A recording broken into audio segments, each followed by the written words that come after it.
Alright, hi, Andrew Williams. This is Coach Corbetts video book talk. Um, First book. Oh, Andrew Williams is my name. I don't know if I said that right. My first book is Lance Armstrong. It's not about the bike. My journey back to life. It has 275 pages. The book is about Lance Armstrong. It starts out with him, like probably in around his 20s. It's close to his. It's about his prime. It's about his prime in his biking career. He been riding for a while with swollen testicles. It talks about how he's uncomfortable and he rides a lot. One day he decided to approach a friend about it because he didn't know what was going on. He was like, "Man, I can't ride. I'm having trouble breathing." And he goes to his friend, a couple of his friends actually forced him to go to the doctors. He goes to the doctors. They say, "Bam, bam. Yeah, you actually have testicular cancer, and if we don't do surgery soon, there's a good chance he'll die in a couple of months," because he was that far into it. He told his wife, he told his mom, and all of their hearts dropped because they thought he was gonna die. Then the book switches back to the past, talks about when he was a kid being raised by his mom. He loves his mom a lot, as you can tell if you read the book. He says how when he was younger, he wasn't really big enough to do football and all the other sports that were big at his school. He really didn't fit in with too many people, although I'm sure he does now because he's pretty famous. But back then he didn't. What else? Oh yeah, he got his first bike from this old guy. It was a heavy bike, because he really wasn't sponsored by anybody, so he didn't have any money to get anything like a real good bike. He rode around with it, and because he had naturally stronger legs than all the other kids in his age group, he was faster than them on the bike, so he started competing, and he actually won the first race he ever did, and just from sheer strength alone. As he moved up through his amateur career, he started doing harder and harder races, and he actually started to lose for a while because he didn't know how to pace himself, and he wasn't used to having friends, so he didn't really know how to make any out there on tour.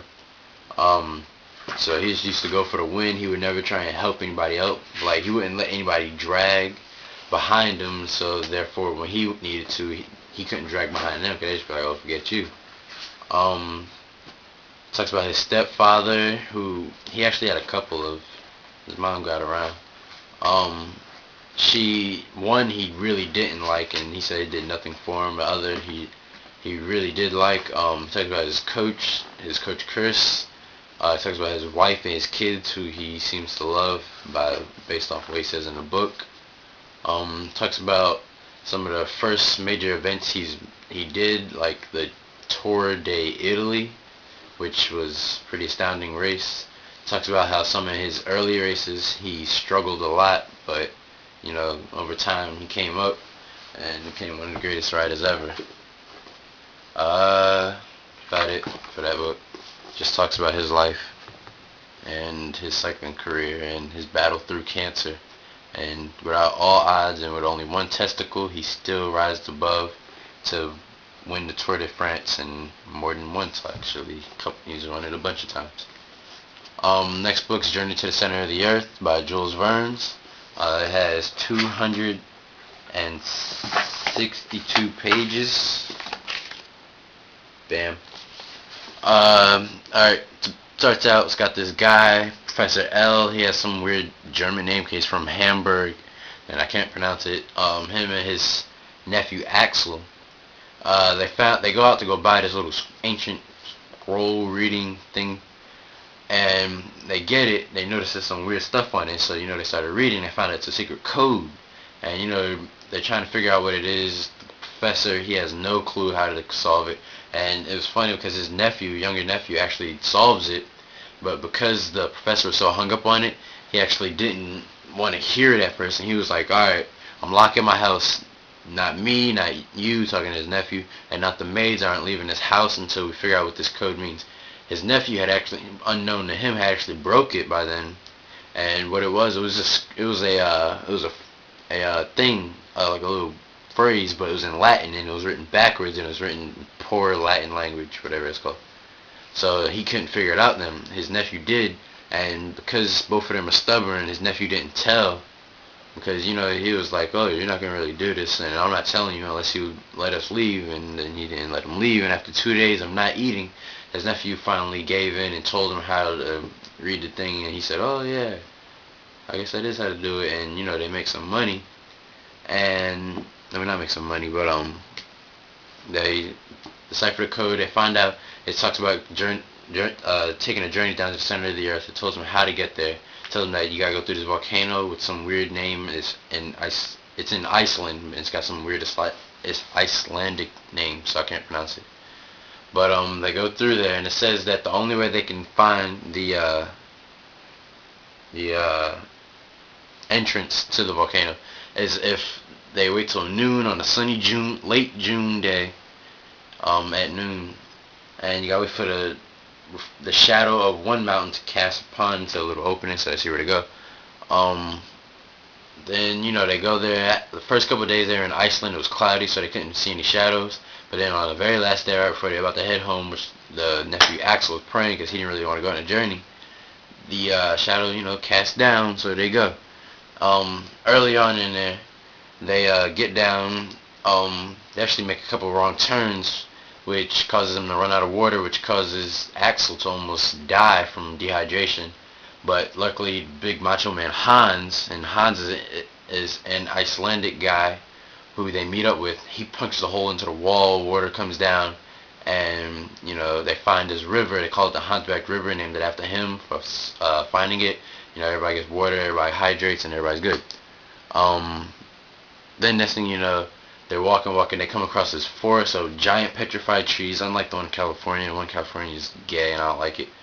Then, alright, so they're walking, coming across giant mushrooms next, and they see there's this old Spaniard gun from some ancient Spanish armada. You have, then they come across dinosaurs, they come across giant men, they come across a mastodon. They found this little ocean that was actually under there, and they find their way because underneath, on the ceiling of the cave of the volcano, there's electrically charged like different ions from different elements that's causing this light to ray down. They take that across the water. They see dinosaurs fighting in the water, palosauruses, and all this other stuff, and it's pretty crazy stuff. Eventually, they have to try and get out. They can't live the rest of their life. They come across and they figure out that this magma and water mixture can force enough steam to shoot them upwards and out. They they do it, and they get a certain height when suddenly they're lodged and they're stuck, and they see the magma's rising. They know, alright, if we don't get out here soon, we're gonna die.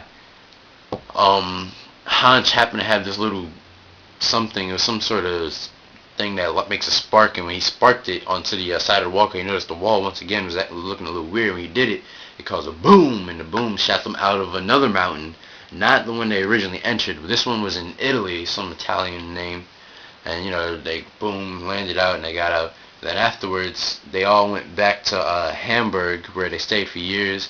Hans, after some years, finally did go back to Iceland. Axel, the nephew, he got married eventually, and Professor, he lives happily ever after with some other woman he met later on at the end of the story. They recap. They figure out that the reason they kept getting lost was because their compasses had got hit by some electric storm. It was like an electric ball hit them at one point, and they figured that's what messed up their compasses. I would recommend this book. Actually, I would recommend both of these books. They're both really good books, motivational, and real good books. And then Journey to the Center of Earth by Verns, and I'm a Vernian, so of course I'm gonna recommend it. But yeah, pretty good books. It's my book talk. Alright.